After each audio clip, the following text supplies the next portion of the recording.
le grand problème qu'on a eu, c'est ça, hein, c'est le manque de concertation avec le prédécesseur, l'ancien maire, qui d'ailleurs se sont chargés de la politique de la ville, je crois qui était Olivier Amiel à ce moment-là. Oui. Voilà, donc la concertation, pendant leur mandat, elle s'est faite que sur papier, mais elle ne s'est pas faite physiquement avec les habitants. Donc c'est ce problème-là qu'on a relevé. D'ailleurs aujourd'hui, l'avantage qu'on a, c'est qu'on a réussi maintenant, grâce à la municipalité actuelle, de mettre en place ces ateliers de concertation dans le quartier Saint-Jacques grâce à la maison de quartier, par le biais du directeur de la maison de quartier, M. Jérôme Sali. Et aujourd'hui, petit à petit, on voit que notre voix commence à porter, on est écouté, on commence à avancer, à se concerter, à porter nos idées, le vécu aussi sur place, hein, ici, parce qu'on est habitant du quartier Saint-Jacques. Donc grâce à ça, là, on sent qu'il y a quand même un radical changement quant au prédécesseur. Humainement, nous n'avons rien contre le prédécesseur, mais c'est la politique qui a été menée pour ce quartier-là. Elle n'a pas été faite avec les habitants, je regrette. On a été lésés, mis à l'écart. Et aujourd'hui, je pense qu'il y a quelque chose qui est en train de se créer. On va voir ça avec le temps. D'ailleurs, on est prévu avec les habitants du quartier pour le courant du mois janvier à être invités lors de réunions de concertation pour vraiment faire émerger assez rapidement ce qu'on demande de nous, ce projet d'îlot test dans le quartier. C'est pour ça qu'on a laissé démolir l'îlot Puig. C'est pour permettre, après sa démolition, de bâtir un projet concret, mais rapide, Très rapide. Au niveau de la reconstruction, et pas que dans les démolitions. Donc voilà, aujourd'hui, ça aboutit. On a autorisé, si je peux me permettre de dire ce mot, mais on a donné notre aval, notre accord pour démolir, parce qu'on ne pouvait pas laisser là. Alors que je regrette, on aurait aimé bien sûr essayer de conserver certaines choses de tout ce patrimoine qui a été rasé auparavant, qui a été démoli auparavant. Mais aujourd'hui, on se rend compte que là, il faut agir non seulement pour la sécurité des habitants qui habitent autour de l'îlot, parce qu'ils nous demandent sans cesse, on ne peut pas laisser ça comme ça, avec les intempéries, ça fait plus de 3 ans que c'est comme ça. Que c'est éventré, bien sûr, que l'îlot est éventré. On ne pouvait pas, pour répondre bien sûr aux aspirations des habitants sur le terrain, on a demandé à ce que ça se fasse. Par contre, dans les ateliers de concertation qu'on a menés assez récemment, on a demandé vraiment à créer, pour donner de la confiance aux habitants au quartier Saint-Jacques, des engagements, mais concrets. C'est-à-dire ce projet qu'on a proposé, Kamel, moi et le reste des personnes qui étaient présentes à la réunion, un projet d'îlot test, pour regagner la confiance des habitants, montrer que démolir, ça suffit. Aujourd'hui, montrez-nous votre bonne volonté, reconstruisons ensemble. Donc c'est ce qui va se faire. Voilà, c'est pour ça que vous voyez aujourd'hui ce chantier de démolition. Et courant janvier, on va commencer vraiment à se poser sur la table et à faire émerger tous les projets qui seront... Et surtout en espérant d'avoir, je reprends bien sûr. surtout en espérant avoir tous les services, mairie, préfecture et département. C'est-à-dire on ne veut plus qu'il y ait une guerre entre toutes ces politiques, parce qu'on est apolitique. Nous, la politique, ça ne nous intéresse pas. Ce qui nous intéresse, c'est l'intérêt des habitants. On est habitants du quartier, on le connaît depuis qu'on est né. Ce qu'on voit aujourd'hui, c'est qu'on a vu que des destructions. Sur l'ancienne mairie, la nouvelle mairie reprend un petit peu le pas, mais bon, c'était un danger, comme l'a dit mon ami Djeloul, donc on a laissé faire. Mais par contre, comme je le répète, vous avez le parking qui est juste en dessous, qui a été rasé par la mairie précédente, donc à Niel. Ça remonte en 2017. S'ils voulaient faire des efforts, ils auraient pu déjà commencer à monter un îlot test. Nous avons l'îlot au paradis aussi qui est juste derrière. Là-bas aussi, ça a été détruit en 2018. 2018, ils ont attaqué aussi rapidement l'îlot au Puig et c'est ça qui nous a fait réagir. Aujourd'hui, nous sommes pour, certes, cette destruction parce que ça peut être un danger, mais par contre, nous avancerons tous ensemble. On ne laissera pas faire la mairie sans la décision des habitants. Ça, c'est obligatoire.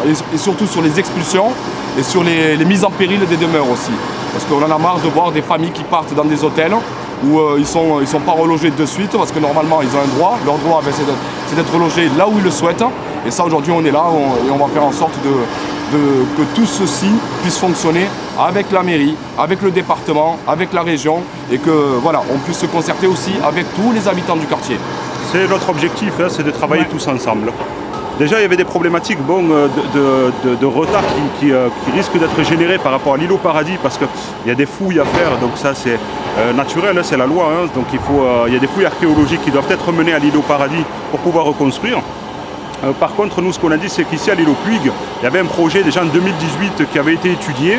Ça avait fait émerger un projet de logements sociaux, c'est ce qu'on demandait nous, bien sûr, des logements sociaux en priorité, pour les habitants qui sont déjà à l'extérieur et qui aimeraient revenir être logés ici, pour les familles qui en ont vraiment besoin également, qui sont dans des logements précaires, comme a dit mon ami Kamel. La politique précédente, ce n'était pas leur objectif, on l'a vu, on l'a ressenti et on a milité contre, voilà, on s'est interposé contre en tant que citoyen habitant. Et là, aujourd'hui, notre réel objectif, c'est de travailler communément tous ensemble avec la municipalité actuelle, avec le conseil départemental, tous les acteurs qui sont concernés par ces futurs projets. Et on veut travailler vraiment main dans la main. On ne veut pas être politisé, on ne veut pas être récupéré, on veut vraiment travailler tous ensemble pour reconstruire et pour le bien-être de tous ces habitants, pour revaloriser et montrer bien sûr à toute la population, tous les gens qui vont nous regarder, que Saint-Jacques, ce n'est pas une enclave, ce n'est pas un quartier communautaire, c'est certes un quartier intercommunautaire, mais où c'est qu'on sait vivre bien ensemble, où c'est que voilà, il y a de la matière grise, il y a des gens bien, il y a des gens intelligents, et ce qu'on veut, c'est que montrer cette bonne image-là du quartier, dans sa diversité, dans sa richesse culturelle également. Il n'y a pas que des gens ignares, il n'y a pas que des... Non, c'est loin de là. Regardez-nous la preuve, on est d'ici, on allait à l'école comme tout le monde et on aime ce quartier, on aime vivre ensemble. On a grandi tous ensemble ici et c'est un des rares quartiers d'ailleurs à Perpignan où c'est que vraiment toutes les communautés s'entrecroisent. Où c'est qu'on vit ensemble, où c'est qu'on a grandi ensemble, on est allé à l'école ensemble, on est une grande famille tout simplement.